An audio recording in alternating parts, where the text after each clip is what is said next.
Hey everybody, it's Michael Martin. Thanks for being here. So I get a lot of questions about where do I put my protective stops, especially if I'm going to add to my winners, because now I have two pieces and I have to account two pieces of risk. How do I account for that on the mathematics side? Well, the good news is that the math doesn't really exceed fourth grade math, at least in the state of New York. You're looking at some basic multiplication, a little addition. So let's take a look at something I've put together for you, and that is a bit of a study chart here. Say you had $1 million, you have to make some assumptions. You risk 5K, which is 0.5%. In this column, we have, at least for futures, you have to normalize the risk, right? Because you can't trade two contracts of everything, as we'll see in a moment. So we put in the standardized sizes of the contracts, and then we look up what the prevailing volatility is as measured by the 20-day ATR.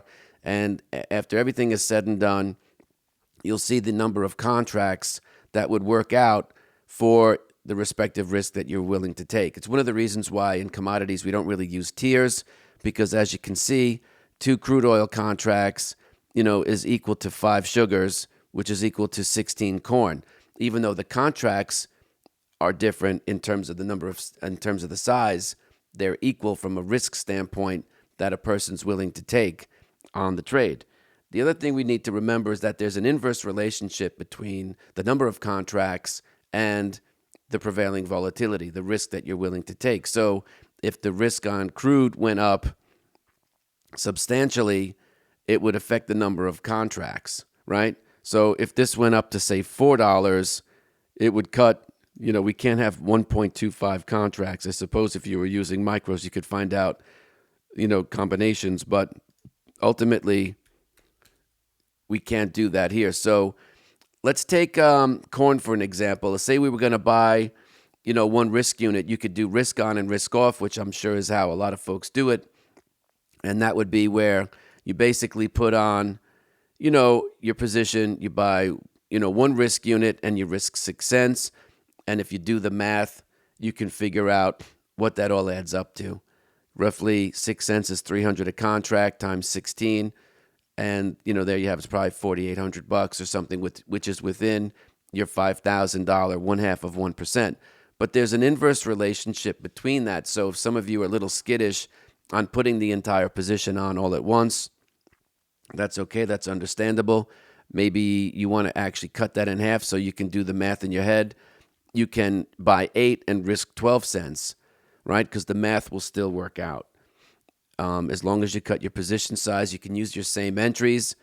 To get long, you would just give it 12 cents on the downside, which would make a lot of sense. You could obviously keep doing this just for fun and risk 24. You could do, blah, blah, blah, keep risking accordingly and give yourself an enormous amount of room. But here's how I do the math in my head, is I know if I buy 16 contracts at a particular, breakout stop, buy stop on the breakout, I know that every 6 cents that the thing moves, it's going to pay me, my 0.5%.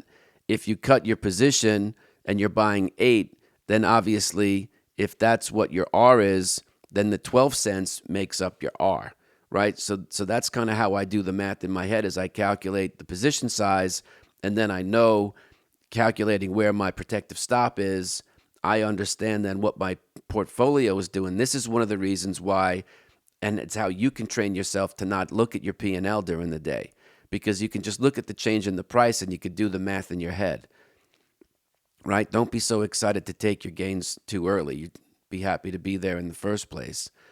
So again, some of you might have a bigger appetite. You might also have a really good sense of timing. So you could technically buy 32, which would be doubling this, but then you'd have to cut what your risk is. Now that can be done, but the way I look at 6 cents right now on corn is like that's the personality of the contract. That's what I could expect it to do on any given day without necessarily being directional. So if I try to buy any number of units, even 16, right, I could go back to my original adjusted risk unit of 16 contracts. If my stop is at 3, you could be getting stopped out based on the noise, right? Because again, 6 is the prevailing vol of the day. Some of you might have a very, very good sense of timing. More power to you. I do too. It's just that, you don't want to get knocked out of what could be a good trade just because you're putting your stops just way too tight. So what that would look like in the grand scheme of things, if you were going to enter an order, you'd buy 16 corn at 450 on a stop, and then as soon as you got filled, you'd risk that 6 cents and you'd put an order in to sell all 16 at 444, which is 6 cents below. No problem. That's basic math, right? You did a little multiplication and division to figure out where, what your deal was, and then calculating your protective stop was just that damn easy. Some of you might want to, get into, and piecemeal your way in, because that's more your temperament. So your first breakout, you could do the same thing, but you can buy half as much, knowing that risking 0.5% is your optimal size. You might find that it's better for your temperament and your personality for you to kind of step into it one piece at a time. So you say you cut the thing in half, you can buy eight corn contracts at 450, knowing that you're going to add, right? Because obviously if you bought 8, which is half, you could give the thing 12 cents. We know that. But if your intention is to add, then you still have to honor your 6 cents. And that's where you would put in your initial stop at 444. Does that make sense? So then if you were going to add, you would basically come down and add another 8 at 3 ATR above, which is 3 cents above, which is one half of your ATR. And that's been proven. That's already in the public domain as where's the optimal spot to get into your trade. And then at that point, you would put in your protective stop, 6 cents below that. You'd put your protective stop 6 cents below that point, and then you could stagger them accordingly. Now, again, the math works out the same. So this really comes down to taste and preferences. I am kind of one to stagger in, but usually when the party's over, I tend to want to puke the whole thing out all at once. And, that would look more like over here. Where are we? Yeah, so we can fill in some of this stuff, and buy, 450, 453, then you could sell it. But then you could also realize that ultimately it's really just one big glom of risk at all. Altogether, it's really how you mess with the numbers.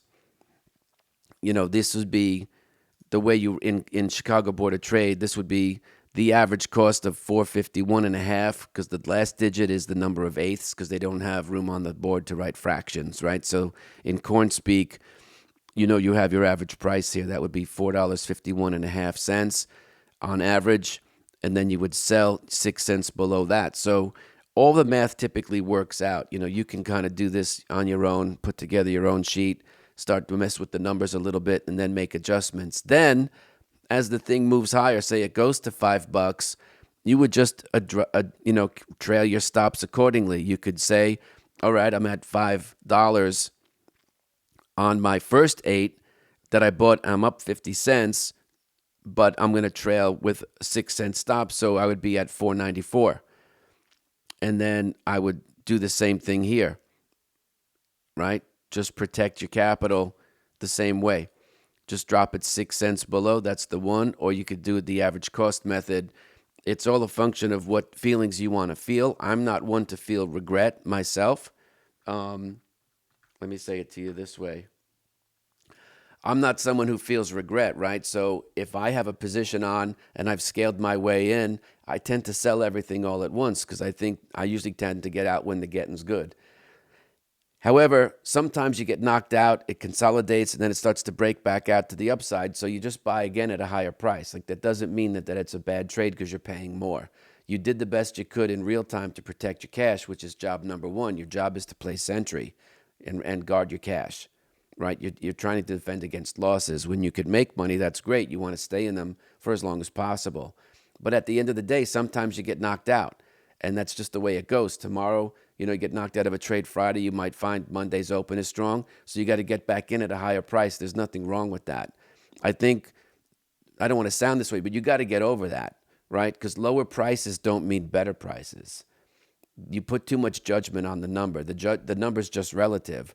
So say you did that and you got stopped out of everything at $5, right? Monday morning it opens at 510 and you're making new highs again. You don't know that it's not going to 6, right? Or 550. And the way I think in my mind emotionally, if I look at getting long at $5, 505 or $5.10, and then I look at and I can envision a target price. I don't use targets, but if I see that it stalls or even just evaluate the position at 550, what's the difference between 550 minus 510, 550 minus 505, or 550 minus $5? The answer is nothing. There is no difference. If you're counting pennies like that, you're either cheap or you're not thinking big enough. It doesn't matter what your basis is. What's important is your position size, right? That's where we make our money. Your entries can be fantastically sloppy in the grand scheme of things. So throw out this nonsense. Look, if you're scalping for $100, yeah, it probably matters. But I'm talking about making real money, not peanuts. So don't get so fussy about your entries. To me, emotionally, there's no difference between 505 and 510 if I'm going to sell the whole position at 550. It doesn't matter. I let that go. It gives me a lot of liberty and a lot of emotional control to not get so uptight about my entries, when I'm adding to my winners, right? I don't process feelings that those higher prices are, inferior, especially if I had been in the trade at 450 and I got stopped at 495, 490. That was me just trying to figure out and protect my capital when the markets had moved. New data will come into play. Then I'll have to adjust my thinking. But I'm not so rigid into saying like, oh, I can't possibly pay 510 because I already was in at 450. That trade is now over. It's in your past.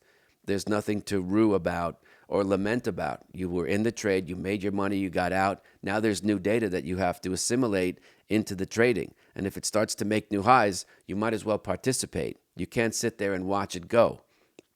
Now every account is different, and you have to follow the parameters of what you're doing and trying to make money at the same time follow risk, right? Like, for example, it's very difficult if you're looking at, trading some certain futures like cocoa, for example, which has been on a tear. The thing doesn't have any daily limit moves. So while you can see it make monster gains, you could easily wake, if it's up 500 points in one particular day, I promise you, when the moves are over, you might see days where it's down 1,000 points in a day, which is typically how it happens. So you have to kind of position size based on what the worst case scenario is and take this work, a step further.